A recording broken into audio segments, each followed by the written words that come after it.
So you want to know how to tell a better story, and I'm glad you asked. If there's one thing I'd love for you to take away from this video, it's this: leave the buzzwords and tech talk at the door.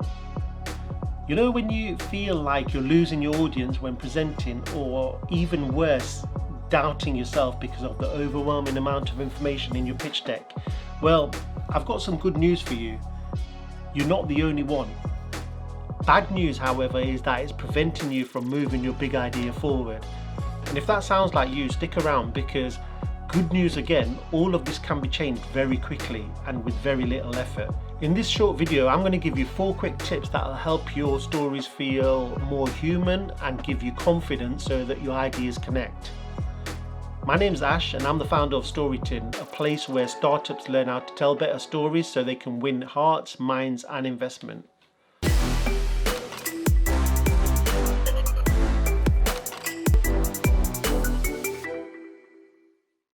So let's face it, you speak another language. It's a language that's not an official tongue of any place and culture, but it is something that you speak every day. You speak tech, or perhaps you speak startup or AI or product development. You basically speak the language of your specialism. But while jargon and shorthand terms for complex ideas are helpful in some situations, they can quickly lose a sense of their original meaning to a wider audience. The dangerous thing about jargon in storytelling is that it puts up barriers. If you're not a member of a distinct group, you don't get the whole picture and a story means much less. While you may be well versed in a particular set of jargon, it can leave a message feeling less than it should be. It all becomes a bit paint by numbers.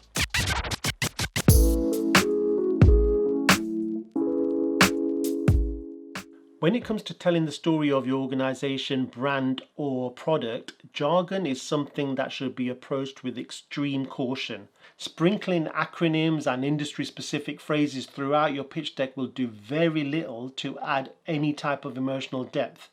And expecting your audience to navigate a complex maze of development terms is likely to confuse them even further. The most enduring stories resonate beyond place, time and culture because they feel above all else human.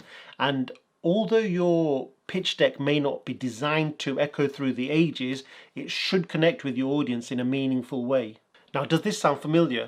I've got a game-changing idea and the total addressable market is several $billion. So if our idea can tap into this growing industry, it can be transformative. We just need to get our ducks in a row and a helicopter view of the situation, get 10% of early adopters to pay $29.99 for the first 2 years.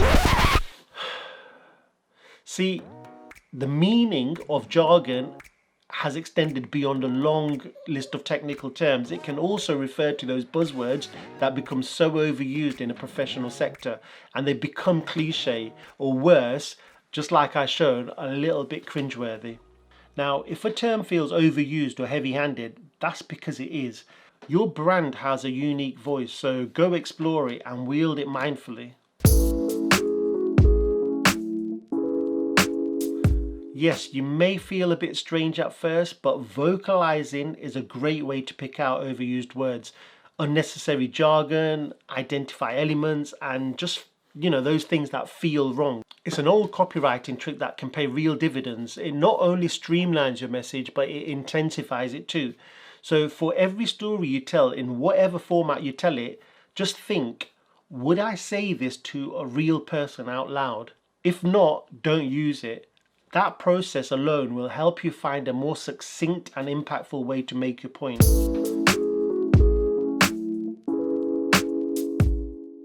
So here's a question. Are you getting ready to pitch to investors? If the answer is yes, you're going to want to practice the pitch inside and outside of your business. But one of the most important test audiences is the one that knows nothing about what you do. So if you can make your story compelling and easy to understand for someone outside of the bubble that you occupy, it has a much greater chance of landing with investors. This exercise forces you to simplify your story down to its core, remove unnecessary jargon, and focus on the elements that really matter.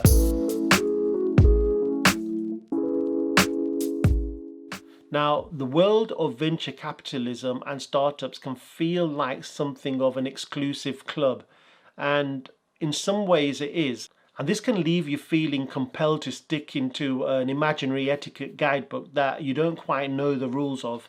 You may think that if you don't mention growth hacking or bleeding edge, that you won't be recognized as one of the tribe. But the truth is that high potential startups don't need a bucket full of buzzwords to succeed. In fact, investors may see reliance on jargon as something to be wary of. Just tell your story honestly and clearly and believe in what you say. No jargon is required. Never hide a good story in a tin. Break out and break those rules. I hope this video has been useful, and if so, drop some comments down below and let me know. And until next time, take care of yourselves and keep telling stories.